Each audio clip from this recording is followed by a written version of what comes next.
So how does addiction change the brain? We'll misunderstand things. How come they just can't stop? The part of the brain that is affected in large part, called the reptilian brain, that deep part of the brain, the part of the brain that drives our survival, what you know is good for you, so to speak, or what's been told is good for you, is probably the biggest mistake. People refuse to change. There are certain things that have to change in order for them to get better, but they refuse to change those things. Big question to start with. We've had so many advances in the addiction and recovery community, access to care. Got Narcan, we've got destigmatization, we've got awareness. Like, why are the numbers continuing to get worse year after year?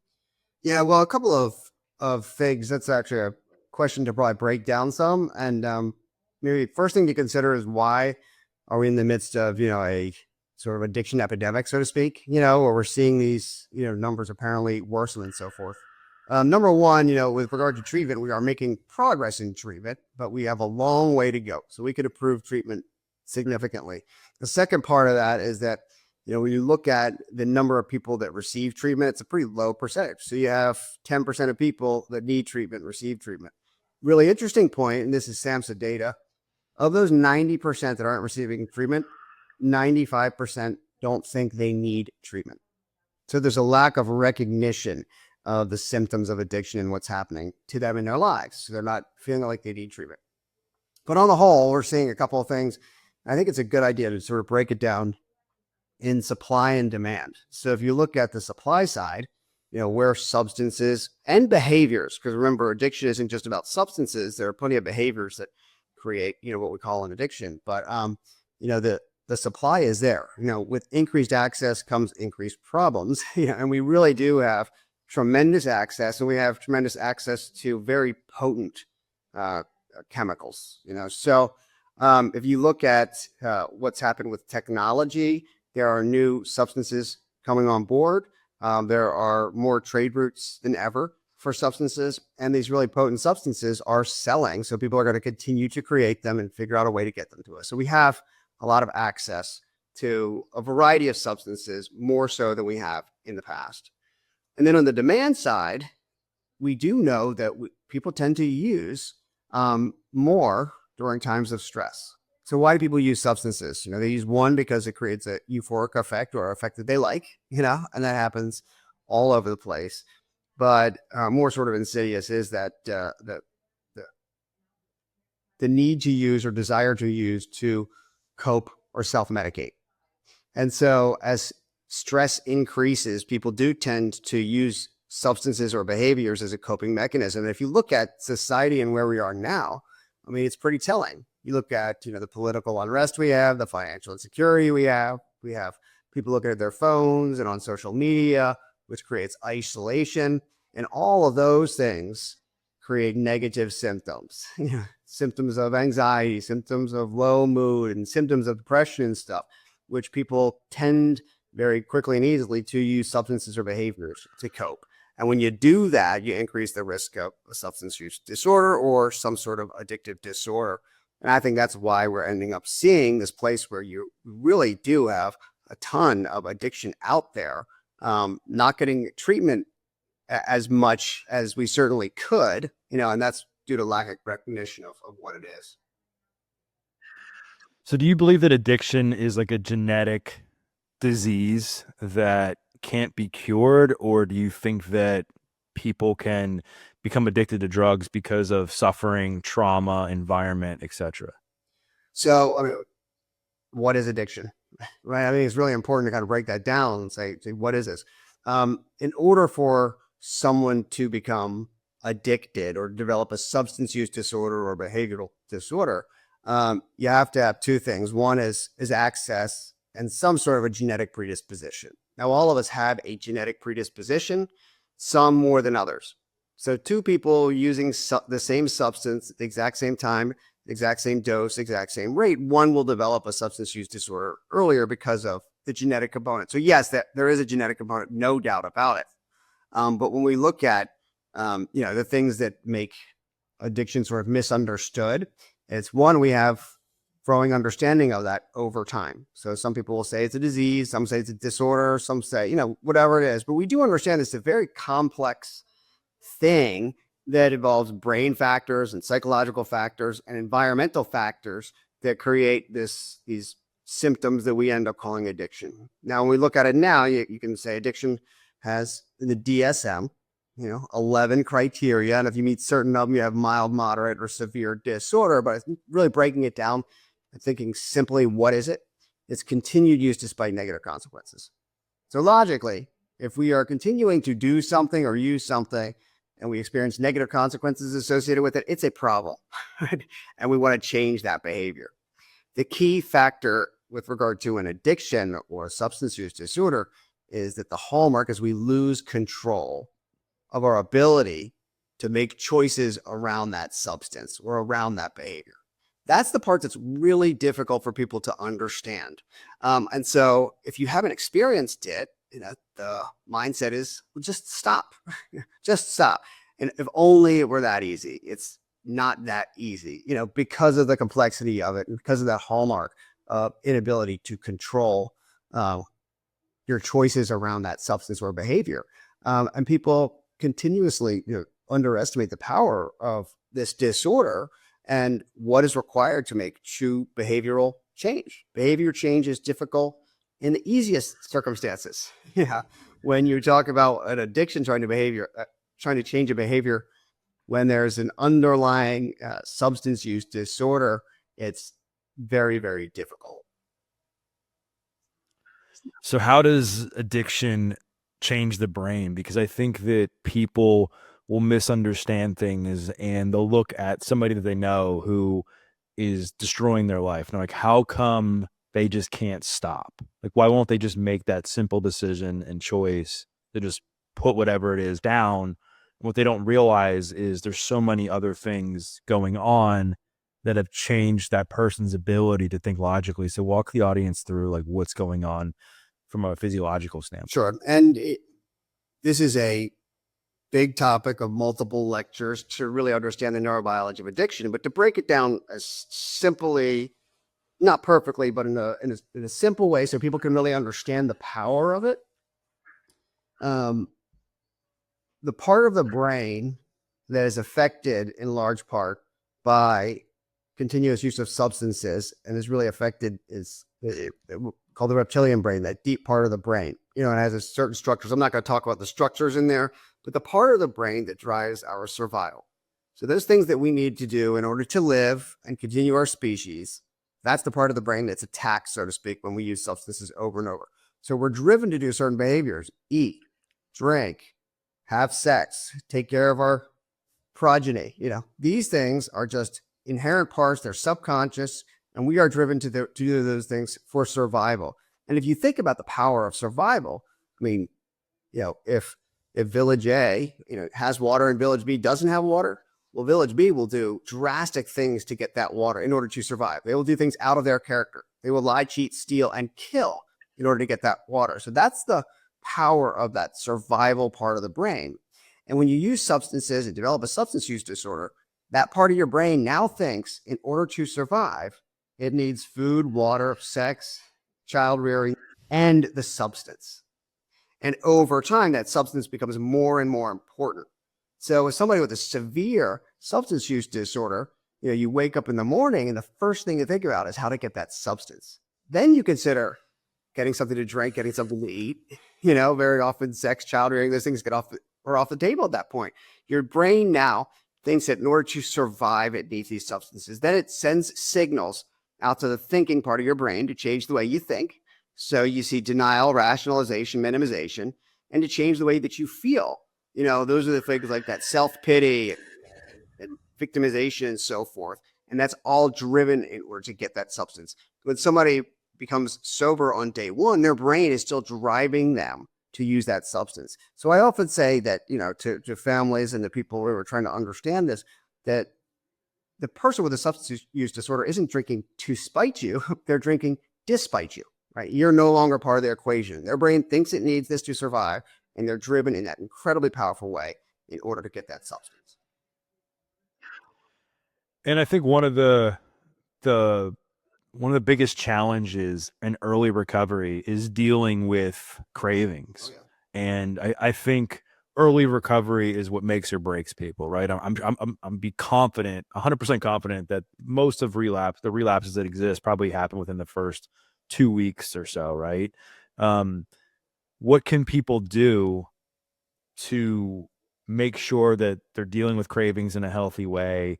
They're doing the right things in early recovery to maintain sobriety and stay clean and that sort of thing. Yeah. So when you talk about a timeline, as I mentioned, your brain changes. Now it thinks that it needs this substance in order to survive.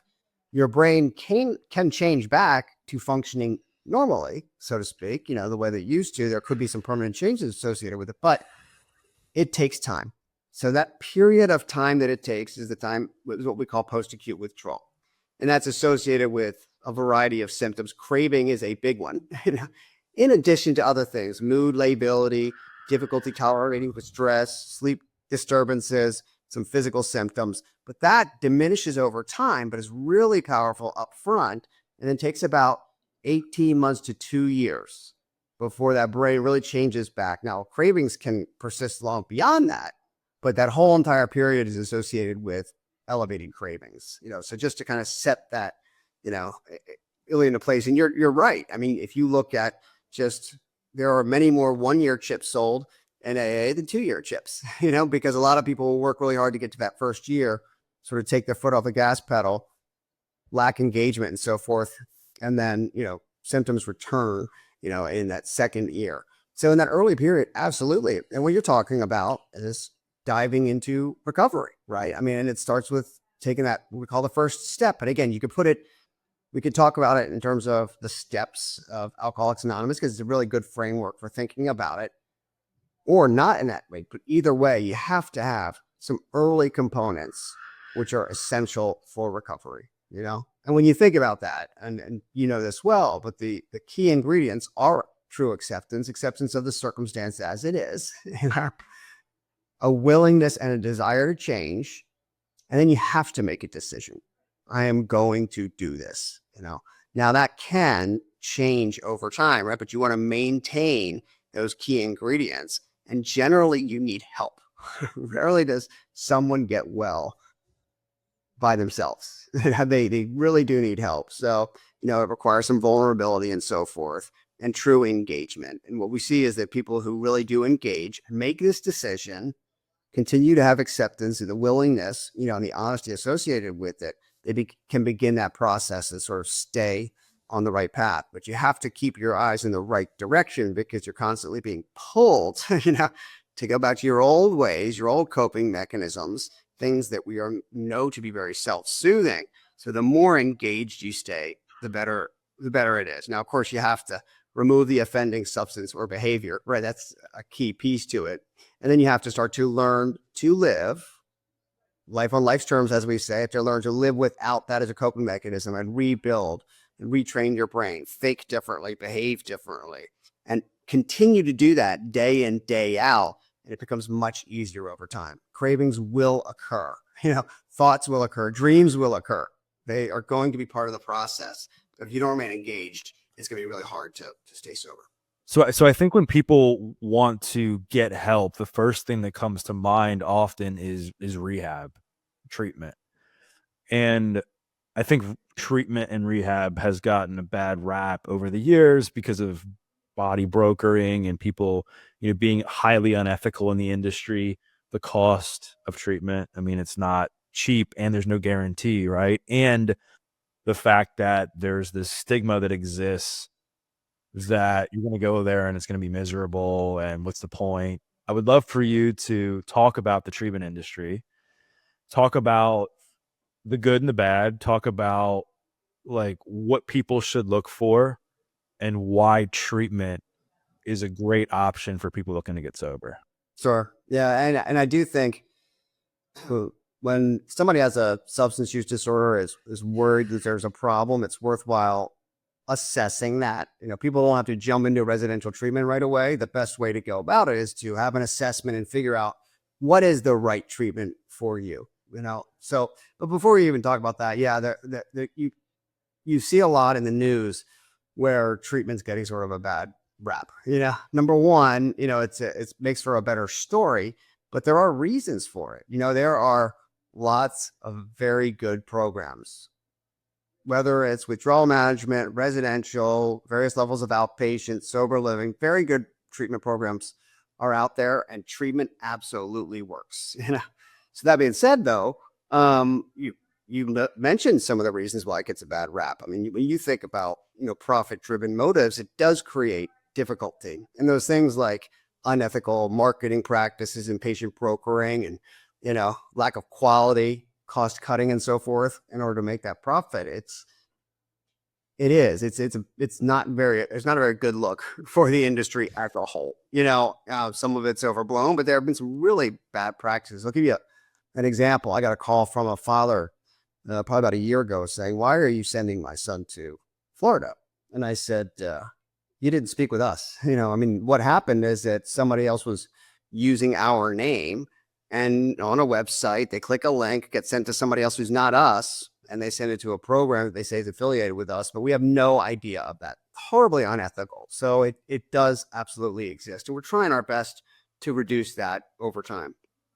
In addition, there's a variety of different treatment modalities out there. So that's not a great look either, when treatment to some extent can be based on a philosophy rather than basing it on evidence. And so good treatment programs look at the evidence. What are the evidence-based modalities, both behavioral as well as medical, and you implement those modalities. But if you're not implementing those, you're going to have, again, treatment based on philosophy is not a great thing. And then there is a perceived lack of outcomes. So people say, well, treatment doesn't work. Well, if you are judging treatment based on whether or not someone has used a substance in a given period of time, the outcomes aren't great. But I would actually, really, when you look at what are outcomes, there's a variety of outcomes, a variety of metrics that we want to see that patients' lives are improving. That their negative symptoms are improving, their anxiety is improving, their depression's improving, and then another set of symptoms are absolutely continuing to get better. Their motivation, their quality of life, their hope for the future. And then you look at things like, how are their relationships? Are they working again? Are they productive individuals? All of those things are really good metrics. So I would say, don't even ask, have you used or not, or have you done X behavior or not? You say, how much have you done that? Because a reduction is a good thing. It may not be the ideal, but it's a good thing. And if you say that somebody is in an entire year has used one day, if that's considered an absolute failure, you are going to perceive that treatment doesn't work. But treatment does work, no doubt about it. And it works as well as other chronic relapsing, remitting disorders. So we have to get that information out there and help people understand that this is a very good thing. It doesn't mean it's going to work 100% the first time. You do need ongoing treatment. So when we talk about how do people find treatment, I say really do your homework. Understand that there are unethical practices out there. Don't do this alone. Seek help from medical professionals, therapists, friends who have been through it. If you rely on the internet, you can get yourself in trouble. So really utilize a network and do your homework to find out which programs are good, because there are a lot of them out there. Yeah, and you and I connected because I've known the folks at Ashley for a long time, for years. I've spoken at Ashley. I've referred people that I know to Ashley when they're like, hey, like so-and-so needs help. Like, where do I go? I'm like, well, Ashley is like the gold standard in Maryland. Talk about like what people should look for when it comes to a treatment center. So let's just say, they don't have to necessarily be interested in Ashley specifically, but like, talk about what people should look for, what should be some red flags, and then talk about what places like Ashley and others that are doing it right, like what separates them. Yeah, it's very hard for people to look online and find the right information, because you're going to be able to find a lot of green flags in there because people are going to market in a way that makes it look really good. But, a couple of things that you want to make sure is, does a program really have evidence-based treatment modalities? Are they following the guidelines for treatment? Do they offer those best practices? Again, it's very hard to find online, but there are ways to understand that. Again, speaking with professionals in the field, speaking with friends and colleagues who understand that, it's really important. And then you can look at just some parts of a program. We'll take Ashley, for example. You want to pick a program that is above board in all of these practices. So they do have ethical practices. There's proper accreditation. They're providing evidence-based practices. And then in the environment itself, the patient experience has been good. You can be fooled by Google ads and stuff like that. But again, you have to do a little bit of digging to find out what the experience is like there. When you look at someplace like Ashley, we do all those things above board to the best of our ability. We strive to do better over time. And then we have some really cool factors too. I mean, we look at the tradition of Father Martin and May Ashley Abraham, who started the place, and one of their mottos was do everything you can for the patient and go one step more. We're looking to treat patients with as much dignity and respect as they can. So we want patients to feel dignified as they go through this. So the healing environment matters. The staff really matters. And then you can look at core values and mission of various places, which will give you some information, but then you have to make sure they're being upheld. So really, it's the reputation and speaking to people who have experienced it that will give you the best sense of a place. And I think the problem with the treatment industry now is it's become highly monetized, right? And people have seen the opportunity to make money, and you get these venture capital firms that come in and they scale these treatment centers to make money in these mental health facilities, and they don't focus on the care of the individual, and they're pumping money into ads, and people equate like the first thing that pops up to that they must be the best, when really it's like they're pumping a bunch of ad money in there. And I guess my second follow-up to that is, I think in my experience with parents looking for treatment, they're looking for the best of the best based on like either cost or like amenities. And they're like, oh, like I can send my son to a place, they have like, yoga, and they have a beach, and they can like swim in a pool, and they get like lobster dinners. Like, is there a correlation between cost and the amount of amenities with the success rate of patients? No. And there are many ways to get sober in many places, and, through different types of treatment and so forth. Now, first, just to note, there are plenty of for-profit institutions that are great institutions and do really good work. So, we don't want to demonize that world, but we want to be able to assess, what is good and what isn't, and in order to do it, I think the best way is to speak with people that have been there to understand, through that recovery and community. That's where you'll get the best information. But if you're looking at, a program and saying it's good, you actually look at what they offer. Are they offering good quality treatment, regardless of whether or not their amenities are good, or they have really good food, or what their cost is, and so forth? Now, good care does cost money. It's always going to be less than a day in a hospital, so to speak, but it still costs money. It's just to provide the care that someone needs ongoing, particularly in a residential setting. You have to provide everything from, the housing to the protection to the food. And then, of course, all of the staff providing that care.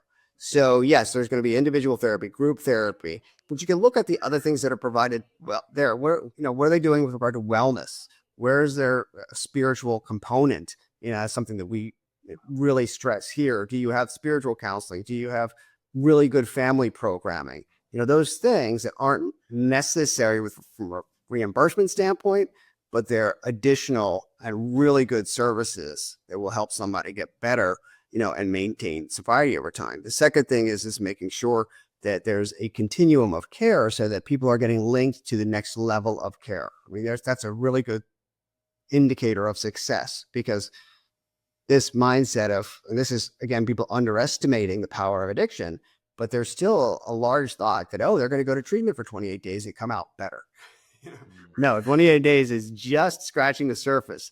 The idea is to, build some real roots and understanding of what's going on here so that you can set the rest of your life up and continue that journey in recovery. But we want them to continue and stay engaged in treatment and step down the dose of treatment, so to speak, over time, which is, again, a good indicator of if the program is good or not. Are they really paying attention to the discharge planning and the next level of care?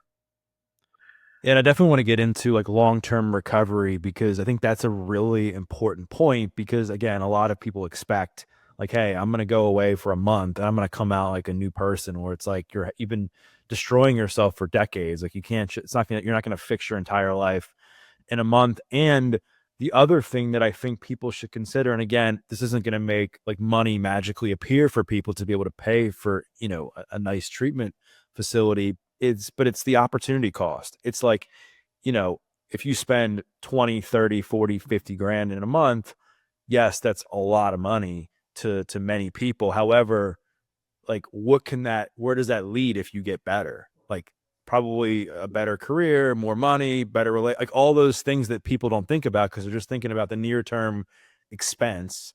It's really like an investment in your overall long-term well-being. There's no doubt about that. I mean, whatever and however you're going to invest, in your treatment, you will, if you do well in recovery, it will become a small amount in the long run. But we want people to be able to access care. We're really careful that we really think about that a lot at Ashley. So, for us, we're looking at in-network care, so we're working with insurance companies to provide, that through your insurance company.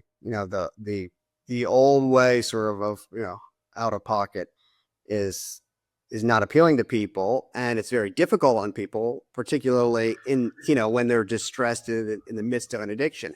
So we do want to access as much of the insurance coverage as we can. There will be some out-of-pocket costs and stuff like that, but they're actually quite minimal when you think about, in-network insurance.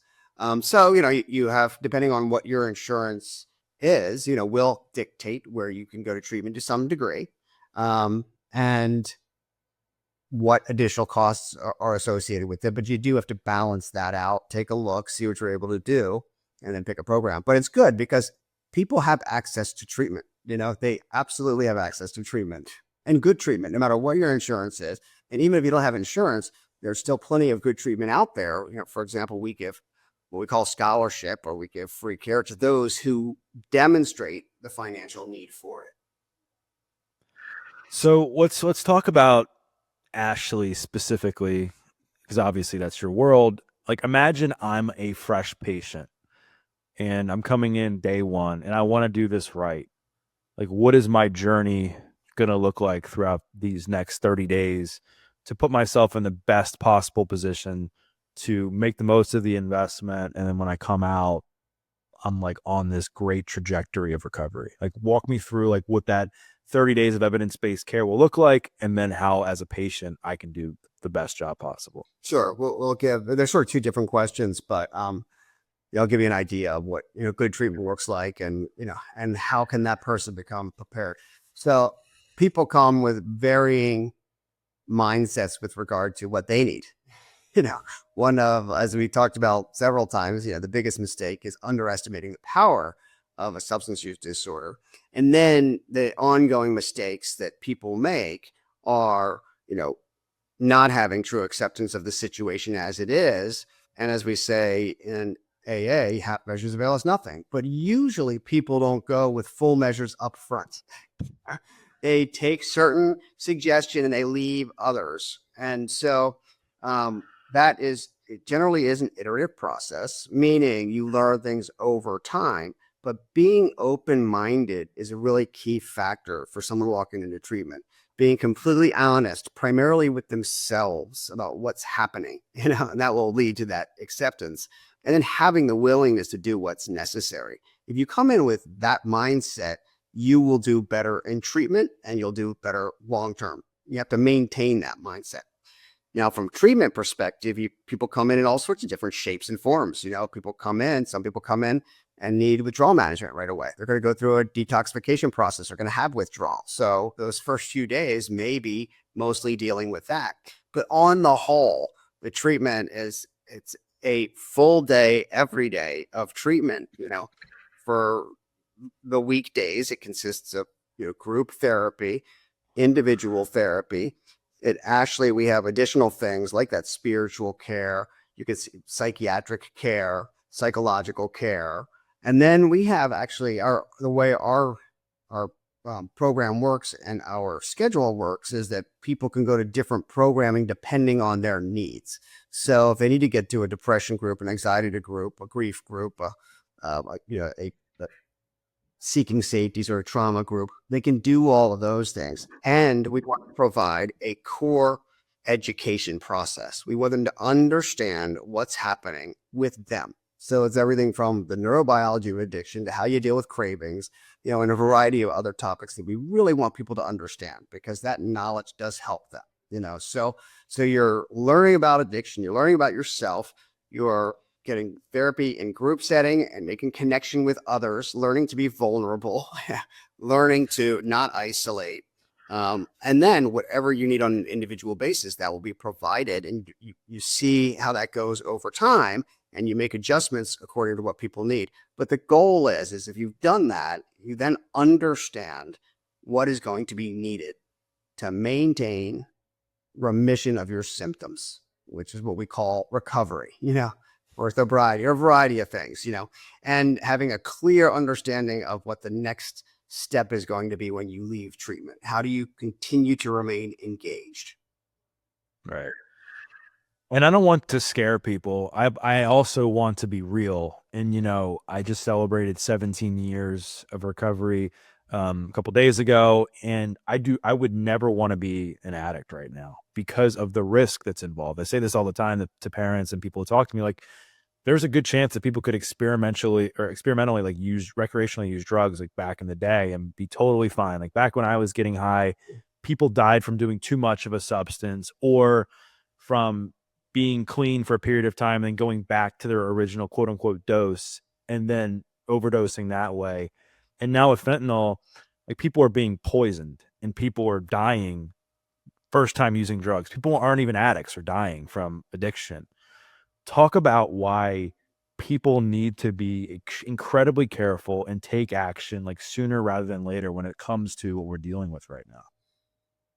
Yeah, the morbidity and mortality has increased tremendously because of fentanyl, right? And the fentanyl derivatives and so forth. But you're right. I mean, look, there's always been a lethality with regard to potentially with any substance, really.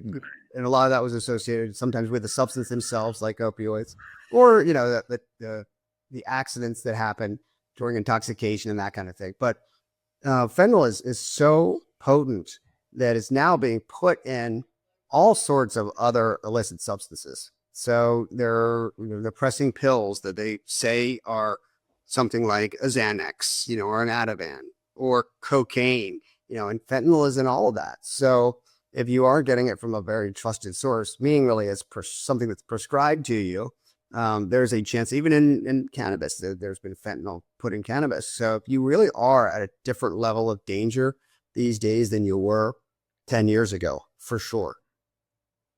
Yeah.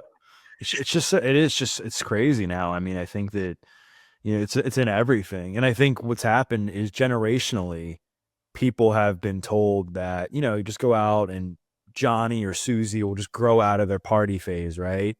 And then Johnny or Susie, is in the bathroom one night snorting a line of coke that's laced with fentanyl, and then boom, they're gone. And they weren't even like somebody who was like a traditional addict, right? And I think that's it's super scary, and just people having like these time to have like real conversations around all of this. I know you've done like a lot of research, and Ashley's doing some stuff with research. I think you guys are partnered with Hopkins. Like, talk about like what the research is you're doing and what it's showing you. Yeah, I mean, there's been research in addiction medicine for quite some time now, but it is behind the times compared to traditional medicine. And a lot, you look at cardiology or something like that, we're way behind the times. And some of that's just because of how treatment came to be. So when you look at residential treatment, sort of as we know it, with the traditional rehab has been, research has not been a component of that because it hasn't been really associated with academic institutions.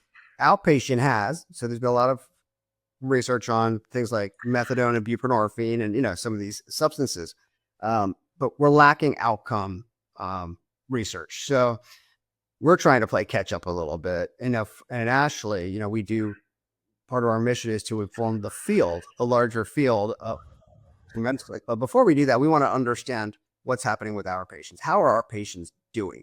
So we want to follow those outcomes. And then as we look at those, we do that internally, looking at self-report and a variety of other things.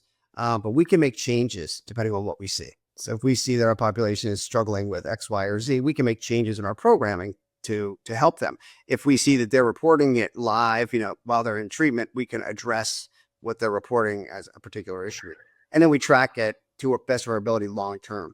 But the other component to research, and as you said, yes, we have good internal group that looks at our outcomes, looks at our data, and then we have a really good partnership with faculty from Johns Hopkins, which gives us a different level of an ability to perform research. So we can ask a question, we can design a study, we can analyze the data that we get back from that study, and then we can disseminate it through publication. And that's how we're really going to make a difference long term. We can say, hey, we found this.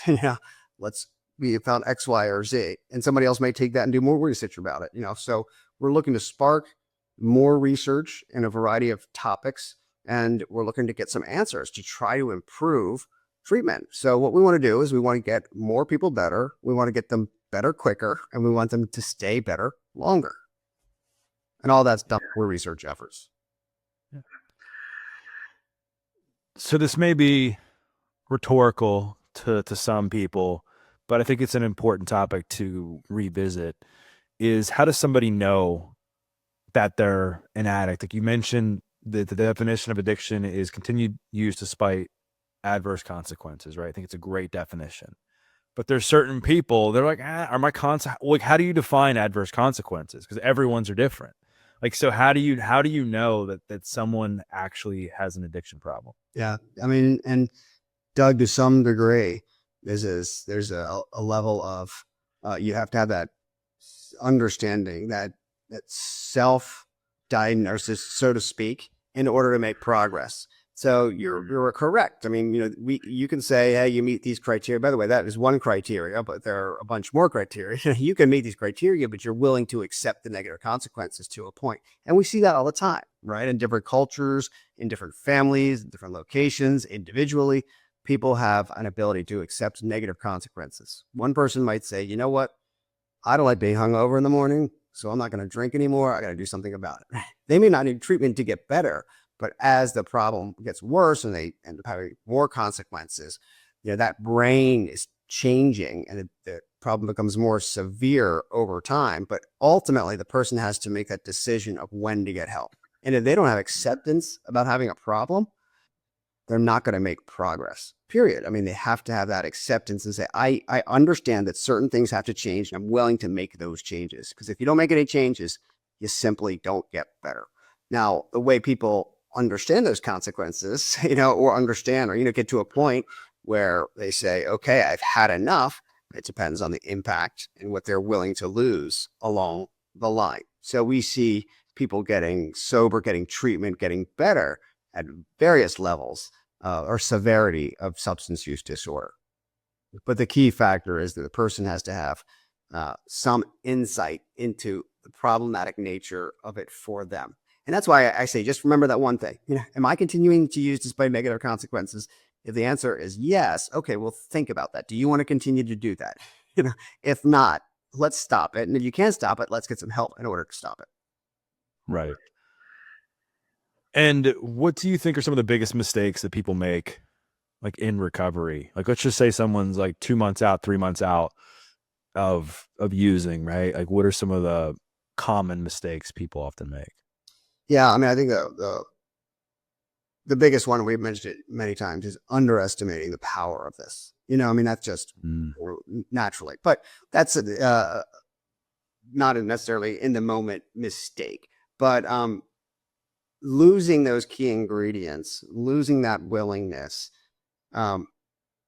only doing partially, what is good for you, so to speak, or what's been told is good for you, is probably the biggest mistake. Now, sometimes people will get very engaged, but they lose the engagement over time, and that results in a return of symptoms and a return of the problem ultimately. So stay engaged. That will be, if I had one recommendation, we know very clearly that people have better outcomes if they remain engaged. You hear the story all the time of, I became complacent in my recovery and I returned to use. The other thing too is a refusal to change. We don't talk about this as much, but people refuse to change. There are certain things that have to change in order for them to get better, but they refuse to change those things. In some cases, they refuse to change anything. They just hope on a, wing and a prayer that they're going to get better by walking into a meeting or by, or listening to a podcast or seeing a therapist. No, unless you're really engaged, unless you're actively making change, you are not going to get better. And then, finally, as you note that, it's people who tend to focus on the shame and the self-pity, and they're not taking ownership of their own choices. They tend to really struggle. The people that we see that do really well are those that have that early acceptance, to think about things and maintain a mindset of gratitude, of positivity, of humility.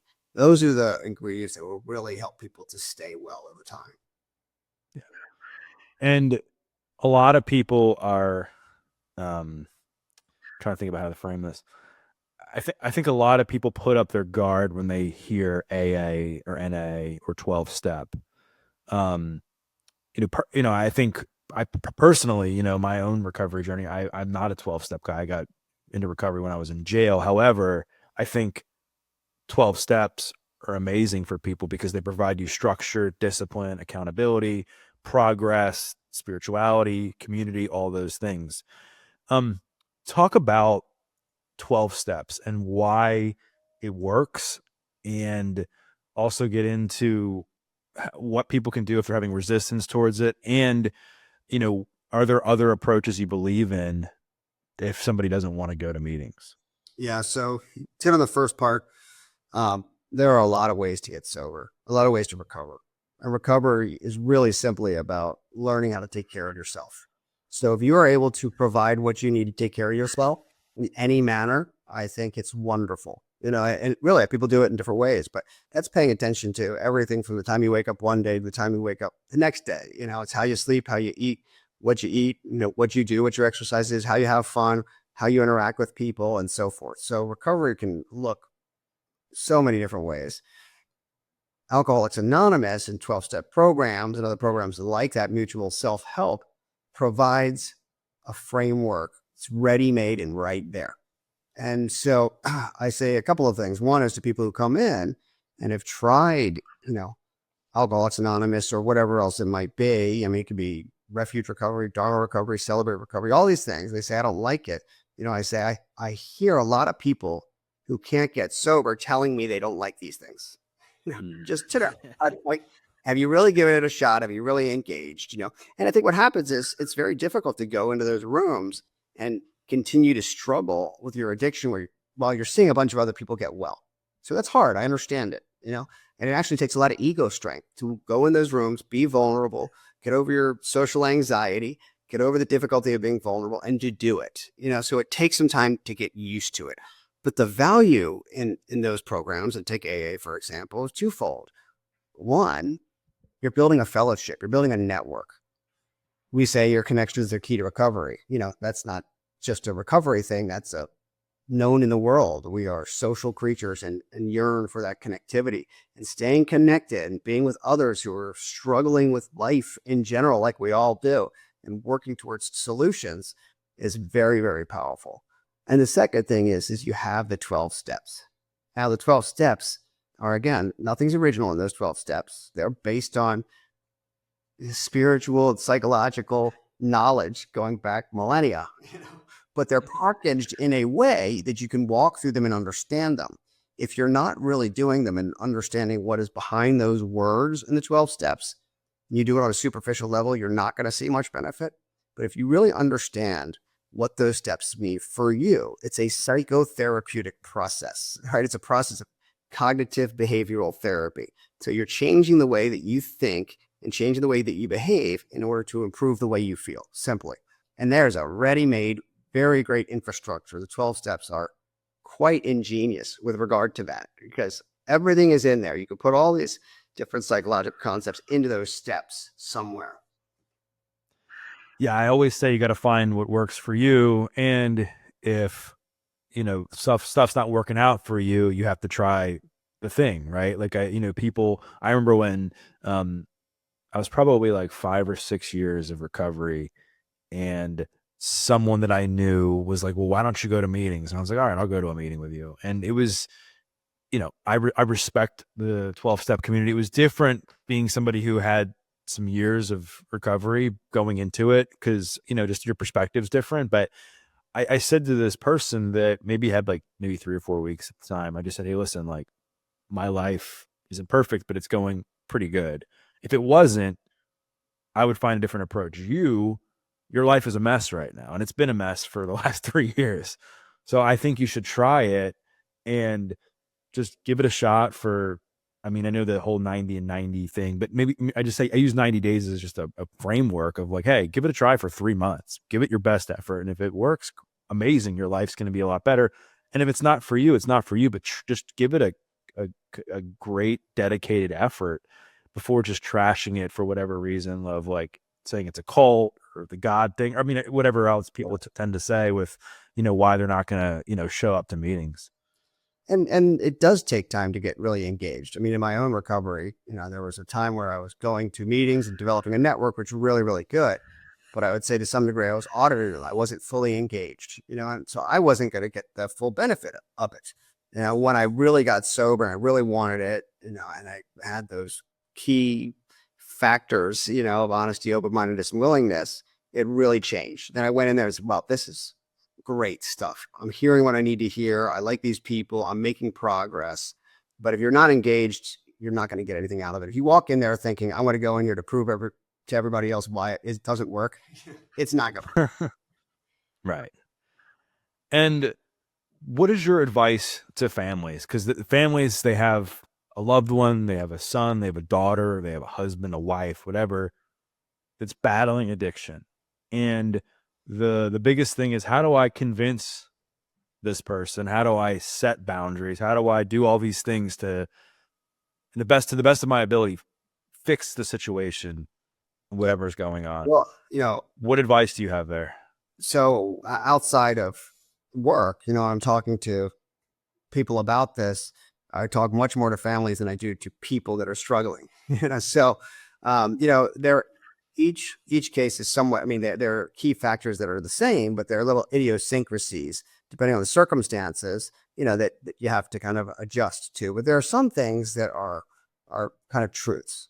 Now, number one is I want people to understand very clearly, or I just say, this tends to be a relapsing, remitting issue. So progress is made. There's not perfection, but buckle up, because it's generally a rough road, until someone does well. So it might be better than you think, but manage your expectations with regard to that. Number two, you can't control your loved one who's suffering. You can't control that person. You can influence their behavior, and you can behave in the best way for yourself, respond the best way, but you can't control it. If you think you can control it, you're going to drive yourself crazy, and it's going to be much more difficult for you. So first and foremost, take care of yourself. Make sure you are taking care of yourself, because you will be able to help your loved one more if you are well. If you're not, it creates a really dysfunctional cycle. And then don't do this alone. Trying to navigate this within a family is very hard. So get outside help. People who understand this, who have seen this many times over and can give you permission to behave in a certain way, help you to behave in the way that's best, for your loved one. You kind of need that permission, need that guidance. So don't do this alone. And then finally, understand there is no dogma in this. You're going to hear a lot of dogma, but it's not, right? You've got to go with your gut. I say always continue to support your loved one if there's a true attempt at getting better in recovery, but you can disengage in a variety of ways if they are continuing to behave in negative ways. Right. And I think it's an important discussion to have, because like you said, typically when there's an addict or someone struggling with addiction, there's 3, 4, 5, 6 members of the family that are being impacted by it. There's people at work. It's not just that one person, right? Wow. Yeah. So I know that Ashley's working on a capital campaign, and trying to do some amazing things for the future of recovery and addiction? Like, talk more about that. Yeah. So, number one, as we noted, I mean, treatment's expensive. So figuring out ways to pay for treatment and providing really quality treatment is just very difficult. There's a business side to it, and even being nonprofit and not having to make a profit, breaking even is very difficult. But there are certain things that we want to do, on top of what is required, so to speak, to really make the patient experience better, improve their outcomes. So the capital campaign helps with that. We've got a $20 million capital campaign. Half of that is for research. Research is non-revenue producing, but it's essential for us and for the world. It's a huge part of our mission. So we want to raise funds to be able to continue that work, for many, many years. We have $5 million of that going into family services. I mean, without a doubt, the family is the key ingredient, so we want to include the family, make sure they understand what's happening, make sure that they're engaged appropriately, and get whatever treatment they need as a family going forward. So we're looking to renovate a building and have a really, wonderful in-person family program, which we have. We just want to make sure that can be continued over time. And then a variety of things that we want to raise money, make sure that the campus is, kept as nice as it can be. The environment of care is really important. We want to make sure we have funds for certain projects, and those projects mostly are about the program need for patients, but we want to make sure that we have everything available to help those folks. So the money's going towards amazing things and not towards buying you a new Maserati. Yeah. It's so true, right? Well, I'll tell you something. The one benefit of, and again, I'm not disparaging anything, for profit, nonprofit, it is what it is. But for us, being a nonprofit, it's nice because we don't have to make a profit for anybody, right? We can take all money that we make, if we make any, which we struggle to do, we can throw that right back into the programming, right back into patient care. So everything, in addition to, anything that we get on top of covering our costs, goes right back to patient care, which is great, and it doesn't change. I don't see any of that. Nobody does, which is cool. That's awesome. It's really cool to hear that you guys are doing some amazing things with the money that you're raising. I think it's important. I love Ashley. I think, the work you do is really important.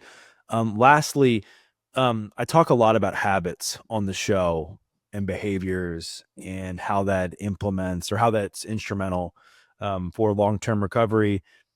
Outside of going to meetings or the community aspect of things, what have you found personally to be effective top habits for you on a daily or weekly basis that lead to effective long-term recovery? Well, it's such a good point, Doug. When I got out of treatment, one of the first books I read is The Power of Habit. Oh yeah. Look, I mean, behavior change is hard. So I want to understand, how do I implement behavior change in my life? Aside from the addiction piece, but just, what are these things that are going to improve my quality of life?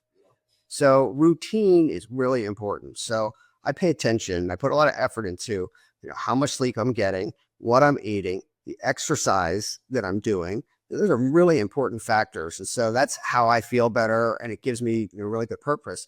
And the other piece of that is I want to have fun, right? I kind of say, I won't stay sober unless I'm getting high in sobriety, meaning that I'm doing healthy, good activities. They're bringing me that dopamine that I need, that I can look forward to and enjoy. So I don't want people to let that piece go, because you have to figure out how to have fun and enjoyment in life as part of your routine. And then as you start to build meaning in your life, next thing you know, you don't have any time because you're excited to wake up in the morning and you're excited to go through your day, and you're paying attention to those things that are making you feel better. Love that. Well, Greg, thank you so much for coming on the podcast, for sharing your wisdom, your expertise. Very, very important conversation that we just had. Huge topic right now. A lot of people are struggling. I hear about it every single day. So thanks so much for your time. Yeah, thanks. Thanks for having me, Doug. It's been a great chatting with you.